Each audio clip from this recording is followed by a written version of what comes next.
And what sort of benefits have come from the divorce?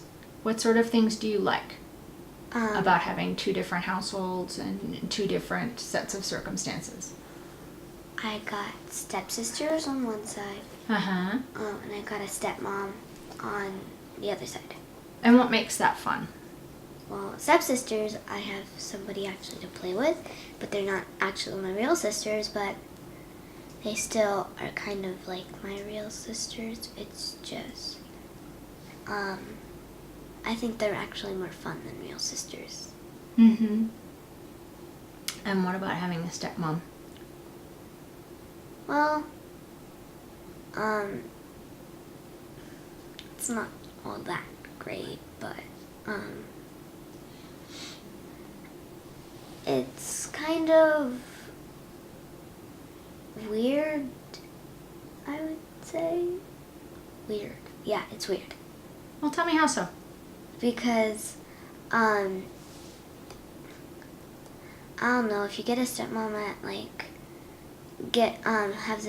make the kid have a stepmom at, like, a young age, Mm-hmm. then, it might confuse the kid Mm-hmm. by thinking that's its real mom too. Mm-hmm. They'll get confused, and then I'll start feeling sad because it doesn't know which one's the real mom and which one's not the real mom. And what would help with that? So that if, like, the dad wants to remarry, it should wait till the kid's a little older Uh-huh. to remarry, and,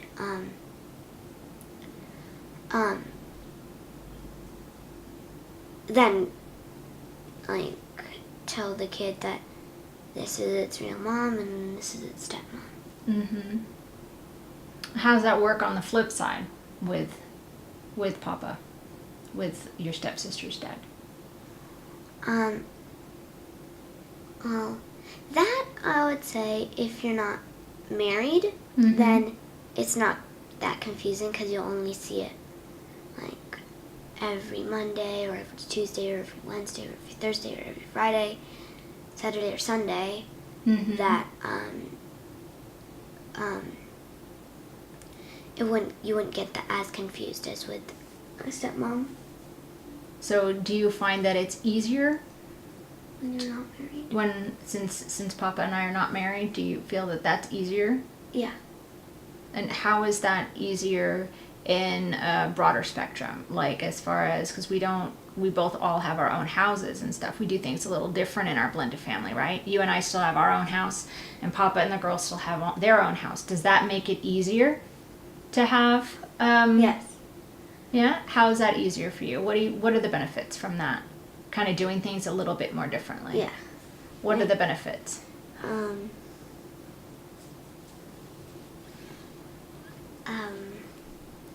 Get to have two houses. Yeah? You get an extra house? Kind of you can play with totally different stuff, not just Mhm. the same stuff. Yeah? That's it. That's it. So for me, keeping our stuff separate still and not completely blending is that I still get to have alone time with you.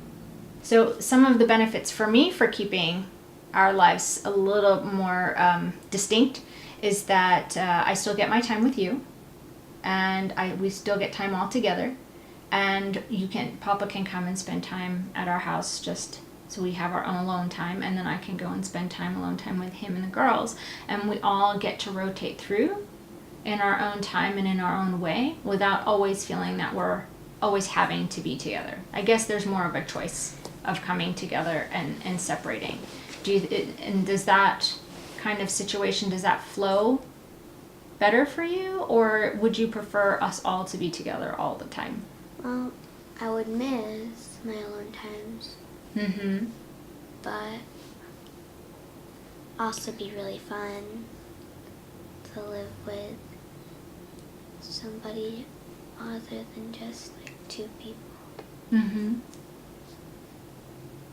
So when you go to school and you have, does the divorce and stuff affect you when you go to school? No? Do you have a lot of other friends at school that are divorced? No. No? So you feel like you're doing okay through the divorce? Yeah. Yeah. Actually, I have one friend Yeah? whose mom lives here. His dad works in LA. Oh, wow. And then he moved with his mom to LA. Uh-huh. His dad moved here. Uh-huh. Then the mom moved back here and the dad moved to LA. Yeah. So, Does that seem hard for you? no. No. So I see my dad too much this year. You did. So how would you like to organize time? I mean, when parents are discussing and organizing the way they're sharing, do you think a kid should be involved in some of that conversation? Yes. Yeah? And like maybe every other weekend. And